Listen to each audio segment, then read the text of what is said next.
Hello दोस्तों, नमस्कार। मैं सुशील कुमार एक बार फिर फ्यूचर जोन मोदी नगर में आपका स्वागत करता हूं। दोस्तों, जैसे मेरी सीरीज चल रही है भूगोल की, जिसमें मैं आपको भूगोल से संबंधित कुछ टॉपिक्स आपके बीच लेकर आता हूं, उसी क्रम में दोस्तों आज फिर मेरा एक टॉपिक है जिसका नाम है भूगोल भाग 6। और इस टॉपिक के अंतर्गत दोस्तों मैं भारत के भूगोल के लेकर आपके बीच आया हूँ। भारत का भूगोल अर्थात हम इस भाग के माध्यम से भारत के विशेष भूगोल की बातें करेंगे, जिसमें हम भूगोल 6 के माध्यम से आपको भारत की भौगोलिक स्थिति के बारे में आपको हम समझाएंगे। ठीक है दोस्तों, जैसा कि आप मेरी पिछली वीडियोज में अक्षांश और देशांतरों के बारे में आप जान चुके हो, तो उसी क्रम को हम आगे बढ़ाते हुए आज अपने भारत देश के बारे में जानते हैं, क्योंकि हम भारत के निवासी हैं और भारत में रहने वाली, भारत में होने वाली प्रतियोगिता परीक्षाओं की तैयारी कर रहे हैं। तो ये जाहिर सी बात है कि इस पोर्शन से क्वेश्चन आना जरूरी है। और दोस्तों, मेरे साथ अगर तुम जियोग्राफी पढ़ रहे हो तो मैं इस चीज़ का वादा करता हूँ, चैलेंज करता हूँ कि आप जियोग्राफी का क्वेश्चन नहीं छोड़ोगे। ठीक है दोस्तों, आई होप कि आपको मेरी पिछली वीडियोज अच्छी लग रही होगी और उसी क्रम में आप एक बार फिर मेरी नई वीडियोज को देख रहे हैं। तो दोस्तों, शुरू करते हैं आज भारत का भूगोल, जिसमें हम भारत की भौगोलिक स्थिति के बारे में जानेंगे।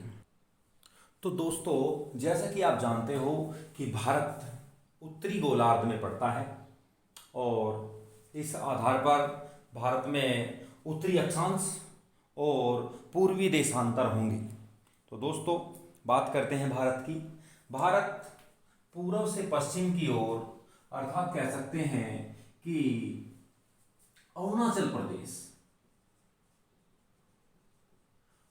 प्रदेश से लेकर गुजरात में कच्छ के रण तक, इसकी जो चौड़ाई है, अर्थात पूर्व से पश्चिम की ओर भारत की जो लंबाई होगी वो क्या होगी दोस्तों? 2933 किलोमीटर मानी जाएगी। कितनी मानी जाएगी? 2933 किलोमीटर, 2933 किलोमीटर। अर्थात भारत की पूर्व से पश्चिम की लंबाई कितनी है दोस्तों? 2933 किलोमीटर है। जबकि उत्तर से दक्षिण की टोटल लंबाई कितनी होगी दोस्तों? 3214 किलोमीटर। तो सबसे पहला पॉइंट हमारा होगा कि भारत की पूर्व से पश्चिम की लंबाई कितनी मानी जाएगी?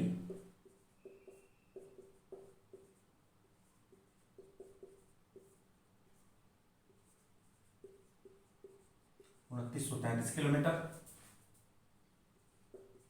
और उत्तर से दक्षिण की लंबाई मानी जाएगी 3214 किलोमीटर। 3214 किलोमीटर। तो दोस्तों, ये हमारा भारत है। भारत की पूर्व से पश्चिम, उत्तर से दक्षिण की लंबाई मैं आपके सामने लेकर आया हूं। अभी बात करता हूं दोस्तों मैं इसकी अक्षांश विस्तार की। अक्षांश विस्तार अर्थात किस किस अक्षांश के बीच भारत फैला हुआ है, कौन कौन से अक्षांशों के बीच भारत फैला हुआ है। दोस्तों, अगर मैं बात करूं कि सबसे पहले बात करूं कि भारत किस गोलार्ध में स्थित है, तो आप पढ़ चुके हैं, आपको जानकारी है कि भारत उत्तरी गोलार्ध में स्थित है। तो भारत के जो अक्षांश होंगे वे भी कौन से अक्षांश होंगे दोस्तों? उत्तरी अक्षांश होंगे। अर्थात भारत का विस्तार कौन से अक्षांशों के बीच होगा? उत्तरी अक्षांशों के बीच होगा, उत्तरी अक्षांशों के बीच माना जाएगा।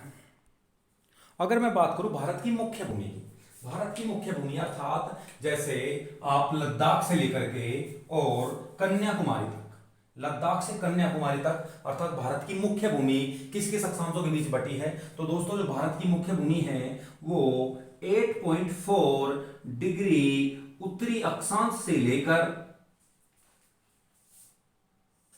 37.6 डिग्री उत्तरी अक्षांश के बीच स्थित है। भारत की अक्षांश स्थिति, किस किस अक्षांश स्थिति की बात कर रहा हूं दोस्तों? मुख्य भूमि की अक्षांश स्थिति की बात करता हूं। तो भारत की जो मुख्य भूमि है, मुख्य भूमि का मतलब है कि कहीं भी कोई समुद्र बीच में घुसा हुआ नहीं है। अर्थात पूरा का पूरा लैंड पार्ट है ये, और भारत का जो लैंड पार्ट है अर्थात मुख्य भूमि है उसका क्या अक्षांश विस्तार क्या है, 8.4 डिग्री उत्तरी अक्षांश से लेकर 37.6 डिग्री उत्तरी अक्षांश के बीच। तो दोस्तों अगर भारत की एक तरह से अंतिम जहां पर हमारा कह सकते हैं कि अंडमान निकोबार द्वीप समूह, अंडमान निकोबार द्वीप समूह है, अंडमान निकोबार द्वीप समूह, अंडमान निकोबार द्वीप समूह का सबसे दक्षिण बिंदु है दोस्तों, इसका नाम है इंदिरा पॉइंट।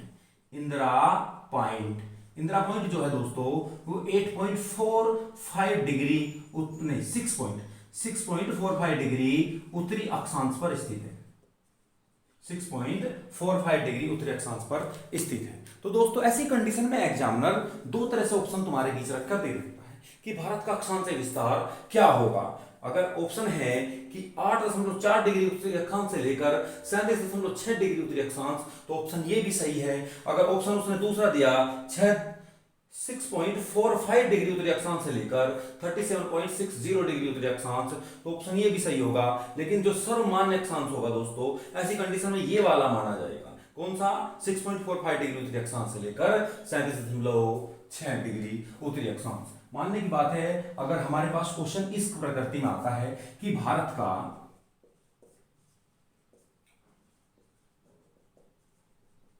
अक्षांशीय विस्तार है और ऑप्शन ए उसमें दिया 8.4 नॉर्थ से लेकर 37.6 नॉर्थ, और ऑप्शन बी उसमें अगर मिला 6.45 नॉर्थ से लेकर 37.6 नॉर्थ, तो दोस्तों ऐसी कंडीशन में ऑप्शन कौन सा हालांकि ऑप्शन दोनों ही सही है, ऑप्शन दोनों ही सही है। ये मुख्य भूमि वाला ऑप्शन हो गया और ये भारत का संपूर्ण क्षेत्र का ऑप्शन होगा दोस्तों। मुख्य भूमि की बात करें तो 8.4 उत्तरी अक्षांश से लेकर 37.6 डिग्री उत्तरी अक्षांश के बीच होगी। अगर भारत की कुल भूमि की बात करें, टोटल भूमि की बात करें, तो 6.45 डिग्री उत्तरी अक्षांश से लेकर 37.6 डिग्री उत्तरी अक्षांश। और क्वेश्चन की प्रकृति कुछ इस प्रकार भारत का अक्षांशीय विस्तार है, यानी कि इसमें ना तो उसने ये कहा कि कुल का पूछ रहा है या मुख्य का पूछ रहा है। तो दोस्तों ऐसी कंडीशन में हमारा ऑप्शन यही सर्वमान्य होगा, यही ऑप्शन हमारा सबसे सही माना जाएगा। ठीक है दोस्तों, तो क्वेश्चन की प्रकृति इस तरह की भी आ सकती है, उसमें वो दो ऑप्शन और देगा जो इनसे मिलते जुलते होंगे और हालांकि वे दोनों गलत होंगे। ठीक है दोस्तों, लेकिन दो ऑप्शन इसमें ऐसे होंगे जो कंफ्यूज करने वाले होंगे और उसके लिए आपको देखो गहन अध्ययन करना ही होगा। यहाँ पर इस प्रकार के क्वेश्चनों की जब प्रकृति आती है तो आप मान लीजिए कि एग्जामिनर पर कुछ विशेष चाह रहा है। ठीक है, और विशेष जब एग्जामिनर विशेष चाहता है तो दोस्तों ऐसे क्वेश्चन एग्जाम क्रैक क्वेश्चन बनकर आपके सामने आते हैं और बच्चा यहाँ पर गलती कर जाता है। तो दोस्तों अगर ऐसी कोई कंडीशन तुम्हारे सामने आए तो आप ऐसी कंडीशन में इस तरह के ऑप्शनों को बड़ी सोच समझ कर लगाए और क्वेश्चन की प्रकृति को जाने कि एग्जामिनर क्वेश्चन के माध्यम से क्या जानना चाह रहा है। वो मुख्य भूमि शब्द ला रहा है, कुल भूमि शब्द ला रहा है या नहीं ला रहा है। तो ऐसी कंडीशन में दोस्तों आपको यहाँ पर बहुत ही संयम और सुरक्षात्मक तरीके से क्वेश्चन को सोल्व करना है। ठीक है दोस्तों, अब मैं आगे बढ़ता हूं और बात करता हूं भारत की देशांतर स्थिति की। भारत की देशांतर स्थिति क्या है?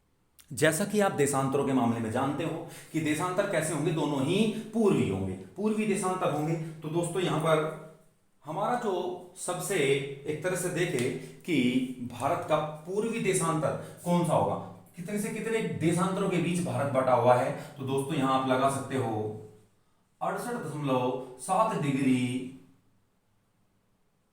पूर्वी देशांतर से लेकर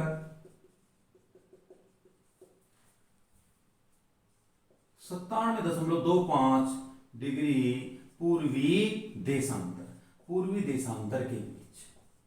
ये क्या है भारत का दोस्तों? देशांतरीय विस्तार है। ये अक्षांशीय विस्तार हो गया, ये देशांतरीय विस्तार होगा। जैसे कि आप जानते भी हो, मैंने अक्षांश और देशांतर आपको पढ़ाए हैं। अक्षांश अभी कैसे होंगे, एक छोटे से चित्र के माध्यम से मैं आपको बता रहा हूं।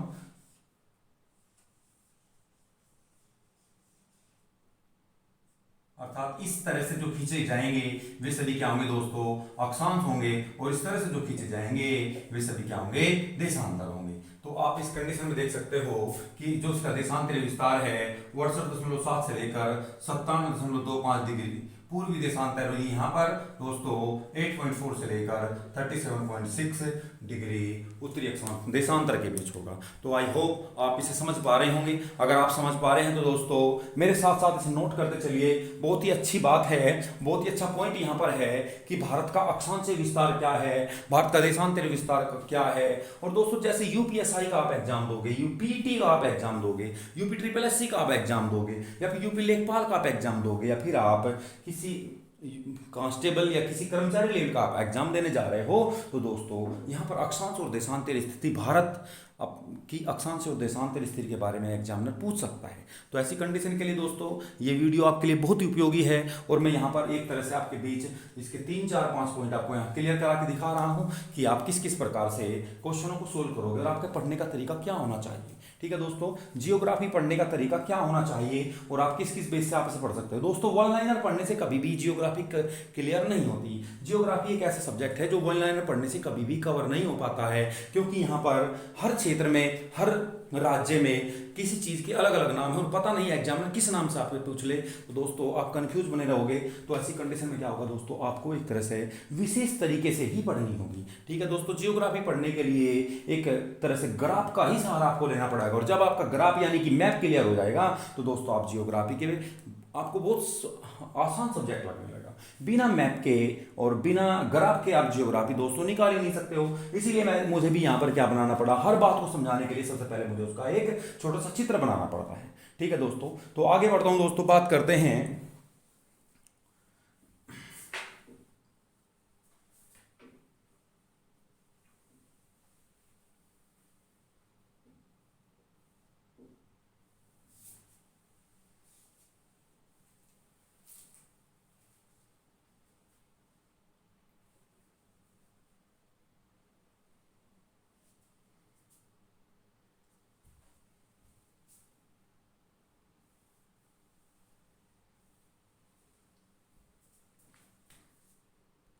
दोस्तों। अगर मैं भारत के कुल क्षेत्रफल की बात करूं, भारत के कुल क्षेत्रफल की बात करूं तो भारत का कुल क्षेत्रफल कितना होगा। बहुत ही अच्छा क्वेश्चन है दोस्तों, पूछा भी गया अभी हाल ही में एग्जाम हुआ था, उसमें पूछा गया भारत का कुल क्षेत्रफल कितना है दोस्तों, तो 32,87,263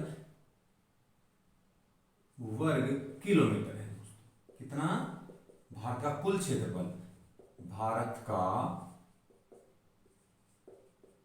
कुल क्षेत्रफल कितना है दोस्तों, 32,87,263 वर्ग किलोमीटर है दोस्तों। और बहुत ही अच्छा पॉइंट है दोस्तों, अभी हाल ही में एक एग्जाम हुआ था मेरे सामने, मैंने भी देखा है कि एक बच्चा पेपर एग्जाम देकर आए थे, उनके सामने इस टाइप का क्वेश्चन था और ऑप्शन यहाँ पर कुछ इस तरह से थी। 32,87,263 वर्ग किलोमीटर क्या है, भारत का क्षेत्रफल है। और दोस्तों प्रतिशत की दृष्टि से, विश्व में क्षेत्रफल प्रतिशत की दृष्टि से, तो दोस्तों भारत का क्षेत्रफल कितना है दोस्तों, 2.42% है।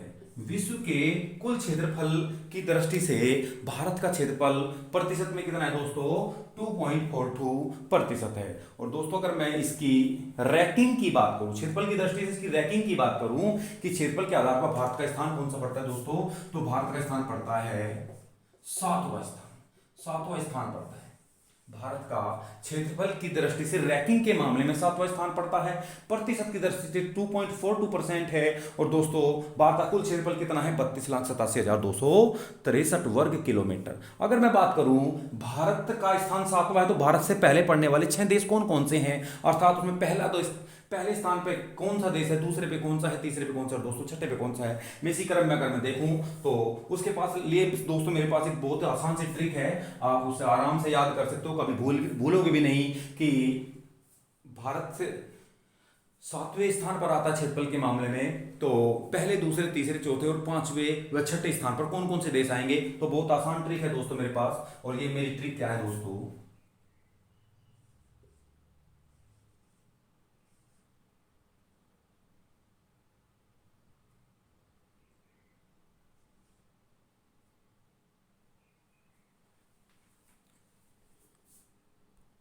दोस्तों जैसे ही आपको भी पता है कि चाइना हर मामले में भारत से आगे है और उसकी एक प्रतिस्पर्धा है भारत के साथ कि भारत कुछ भी चीज बनाए और चाइना उसकी काट जरूर लेके आता है। अर्थात एक तरह से कहते हैं अगर एशिया महाद्वीप में सबसे ज्यादा कंपटीशन वो किसके साथ कर रहा है, भारत के साथ कर रहा है। तो ऐसी कंडीशन में दोस्तों विश्व की जितनी महाशक्तियां है, तुमने देखो अमेरिका भी भारत का मित्र अब फिलहाल चल रहा है, रूस भी पहले से ही हमारा मित्र है। तो ऐसी कंडीशन में दोस्तों क्या हुआ कि जब चाइना नंबर भारत का था आगे बढ़ने का, लेकिन चाइना बीच में घुस रहा था, तो ऐसी कंडीशन में क्या कहा दोस्तों, क्या कहा कि रुक चीन अब आ भारत, रुक चीन अब आ भारत। अर्थात कोई महाशक्ति थी जिसने देखा कि ये गलत हो रहा है। क्या गलत हो रहा है कि भारत का नंबर आया और चाइना ने भारत को धक्का देके आगे बढ़ गया। तो ऐसी कंडीशन में उस महाशक्ति ने क्या कहा कि रुक चीन अब आ भारत। अर्थात रुकने से मतलब है पहला नंबर किसका होगा दोस्तों, रूस का होगा। क्षेत्रफल की दृष्टि से पहला स्थान किसका है, रूस का है। दूसरा स्थान किसका है, क्या मतलब कनाडा दोस्तों। चाइना का कौन सा स्थान है दोस्तों, तीसरा स्थान है क्षेत्रफल की दृष्टि से। चौथा स्थान दोस्तों किसका है, अमेरिका का है। पांचवा स्थान दोस्तों किसका है, ब्राजील का है। और छठा स्थान है दोस्तों ऑस्ट्रेलिया का। और सातवां स्थान भारत का। आप इस ट्रिक के आधार पर से लगा सकते हो, रुक चीन अब आ भारत, यानी कि रू मतलब रूस, कै फॉर कनाडा, ची फॉर चीन, और दोस्तों चीन का मतलब चीन पूरा हो गया इसमें, A for America, B for Brazil, A for Australia. तो दोस्तों भारत का 7वां स्थान है, लेकिन पहला नंबर रूस का है, दूसरा कनाडा का है, तीसरा चाइना का है, चौथा अमेरिका का है, पांचवा ब्राजील का है, छठा ऑस्ट्रेलिया का है और सातवां भारत का है। तो दोस्तों इस तरह से भारत का क्षेत्रफल की दृष्टि से 7वां स्थान है। और प्रतिशत की दृष्टि से दोस्तों विश्व के कुल क्षेत्रफल का 2.42% क्षेत्रफल किसका है, भारत का है। और भारत का कुल क्षेत्रफल कितना है दोस्तों, 32,87,263 वर्ग किलोमीटर है। तो दोस्तों इस आधार पर भारत का क्षेत्रफल की दृष्टि से 7वां नंबर है। तो आप कह सकते हो ना तो भारत ज्यादा विशाल ही है और ना ज्यादा छोटा ही है। तो किस आधार पर ज्यादा विशाल नहीं है दोस्तों, अगर मैं विशालता के मामले में देखूं भारत क्यों विशाल नहीं है ज्यादा, अगर मैं देखूं रूस की अपेक्षा भारत का क्षेत्रफल दोस्तों, अर्थात रूस का क्षेत्रफल भारत की अपेक्षा 5.5 गुना ज्यादा है, 5.5 गुना ज्यादा है। रूस का क्षेत्रफल भारत से 5.5 गुना ज्यादा है, जबकि चीन, अमेरिका व कनाडा से 3 गुना। अगर चीन का क्षेत्रफल देखूं, अमेरिका का क्षेत्रफल देखूं और कनाडा का क्षेत्रफल देखूं, तो इन देशों का क्षेत्रफल दोस्तों हमसे 3 गुना है। कितना है, 3 गुना ज्यादा। तो इस आधार पर जो भारत से क्षेत्रफल के मामले में भारत से ज्यादा क्षेत्रफल वाले देश कितने हैं दोस्तों, 6 देश है। 6 देश क्या है, 6 देश क्षेत्रफल के आधार पर भारत से बड़े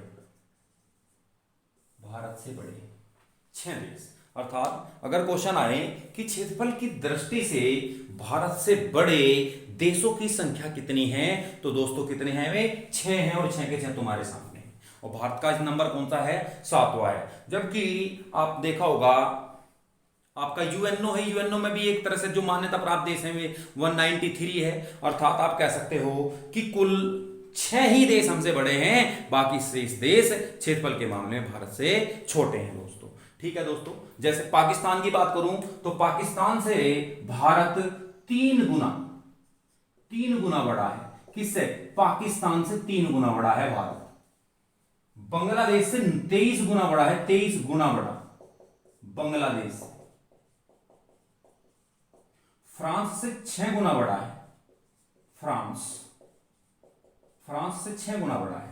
अगर हम अन्य देशों की अपेक्षा देखें तो दोस्तों हम बहुत बड़े हैं। जैसे पाकिस्तान से हमारा क्षेत्रफल कितना ज्यादा है दोस्तों, 3 गुना ज्यादा है। उसी आधार पर अगर मैं बांग्लादेश की बात करूं तो बांग्लादेश से दोस्तों हम 23 गुना ज्यादा क्षेत्रफल वाले देश हैं। उसी का आधार पर अगर मैं फ्रांस का क्षेत्रफल देखूं तो फ्रांस से हम 6 गुना ज्यादा क्षेत्रफल वाले देश। ठीक है दोस्तों, तो मुझे उम्मीद है दोस्तों आपको ये वीडियो अच्छी लगी होगी। अगर वीडियो अच्छी लगी है तो लाइक कीजिए, सब्सक्राइब कीजिए, शेयर कीजिए और अपने अन्य दोस्तों को भी इसके बारे में बताइए ताकि वे भी इस वीडियो को देखकर कुछ फायदा उठा सकें। दोस्तों जल्द ही मैं इसका दूसरा पार्ट लेकर आपके बीच आ रहा हूं। ज्यादा बड़ी वीडियो ना हो इस कारण से मुझे इस वीडियो को यहीं रोकना पड़ रहा है। ठीक है दोस्तों, आज के लिए नमस्कार।